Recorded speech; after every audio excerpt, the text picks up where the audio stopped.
Ito mga kababayan, no, ito yung ating isa sa pangmalakasang tangke dito ngayon na pwesto sa Luneta Park. Ay, kung gusto niyo ito makita, simula ngayon hanggang bukas, no, yung display dito, tapos Independence Day na. Ayan, nasa harap lang siya ni Lapu-Lapu. Tapos nito, no, sabi, tingnan nyo mga kababayan ko. Silipin pa natin yung likod. Ito yung likod niya mga kababayan, no.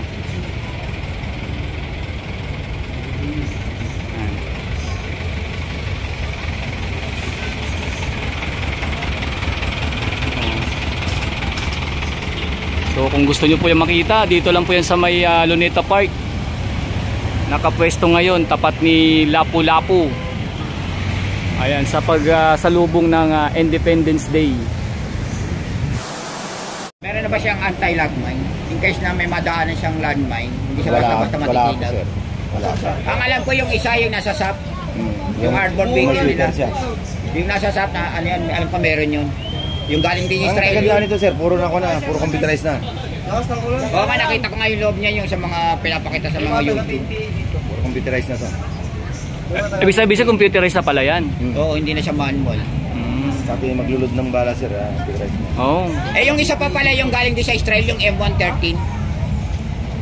Yung M113, mga kinumbert, dating mga lumang tangke na kinumbert din.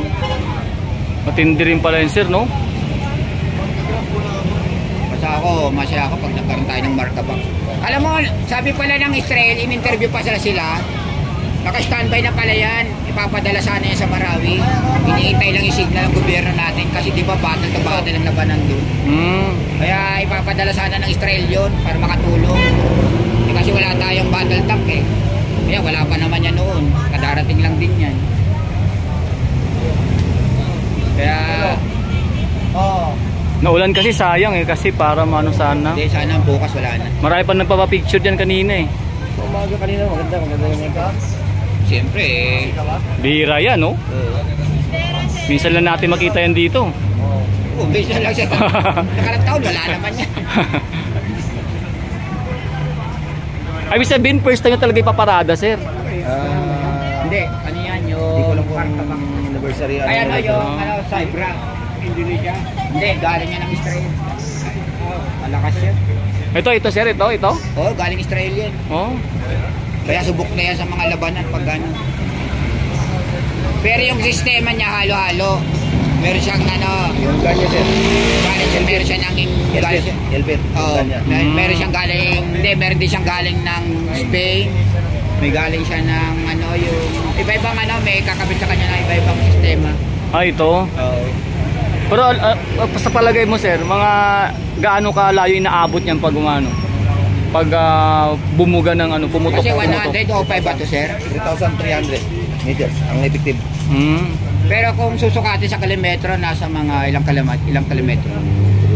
Kasi yung alam ko, yung 155 mm na hosier, umaabot siya ng 100, mga 8 kilometro. Sa pagkalam ko lang hindi ko pa sigurado kung sure yun. Yung bago din natin yun, galing din Israel, yung hosier, 155. Ay, wala ba yung outpost dito? Yung truck na may nakakabit na kanyon. Yung gulong yun, sir. Oo, wala dito, sir.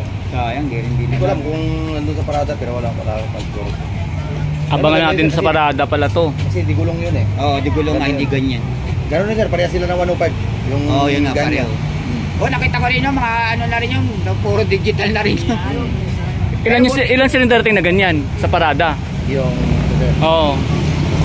Dalawa lang. Oo nga. Abangan natin bukas. Yes, ano lang sa Independence Day pala. Sa 12. Dalawang unit lang in order nun eh. Pero alam ko, order yata pa sila. Hindi ko alam kung matutuloy. Ibig sabihin siya talaga, lagi ito naka-update sa mga postings yan. Kasi alam na. Alam mo, una ko sinubaybayan yan. Pinopost naman nila kasi. Oo, pinopost. Hindi, ang una ko sinubaybayan yan, yung panahon ni Ramos. Kaya matutupad. Walang nangyari. Nung panahon ni Pinoy, doon na nagsimula. Nakabili na tayo unti-unti. So ibig sabihin sir, na panahon pa lang ni dating Pangulong Ramos, parang pinag-iisipan na yan. Oo. Binenta yung Port Bonifacio, walang nangyari.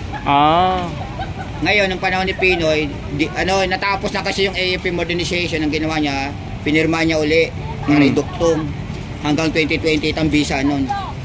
Kaya every year, may mga pondo yan, nilalaan, Air Force, Navy, Marines, BPAR, Coast Guard,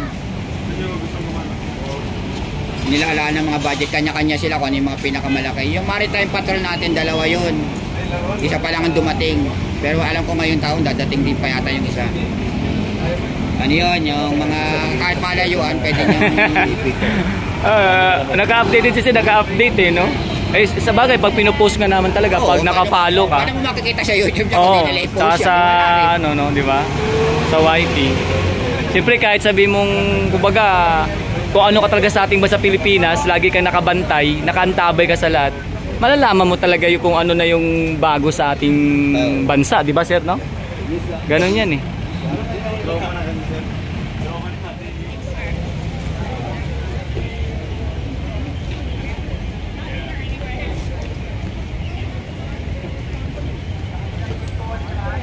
Ito mga kababayan, no, ito yung ating isa sa pangmalakasang tangke dito ngayon na naka pwesto sa Luneta Park.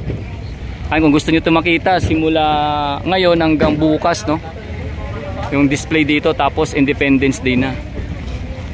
Ayan, nasa harap lang siya ni, ni Lapu-Lapu. Tapos nito, no, sabi, tingnan nyo mga kababayan ko, silipin pa natin yung likod. O, ayan.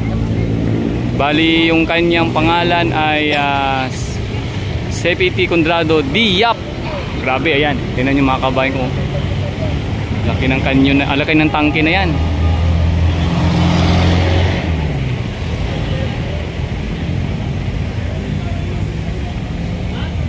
May gulong.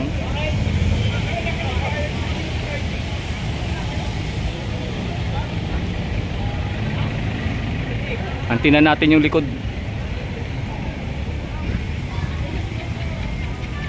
Oh, ayan oh. Grabe.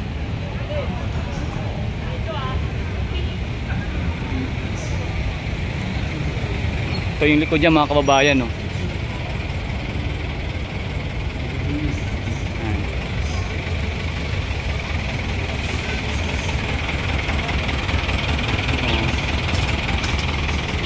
So kung gusto nyo po yung makita, dito lang po yan sa may Luneta Park. Nakapwesto ngayon tapat ni Lapu-Lapu. Ayan, sa pagsalubong ng Independence Day.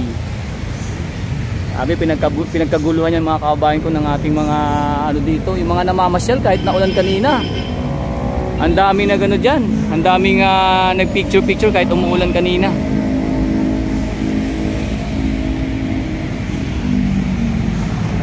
Ganda ito, kuha na natin, no? Ayan, no, pati mga bata, oh.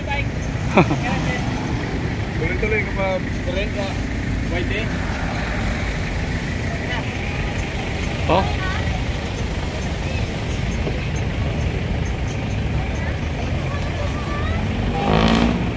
Ganda. White eh.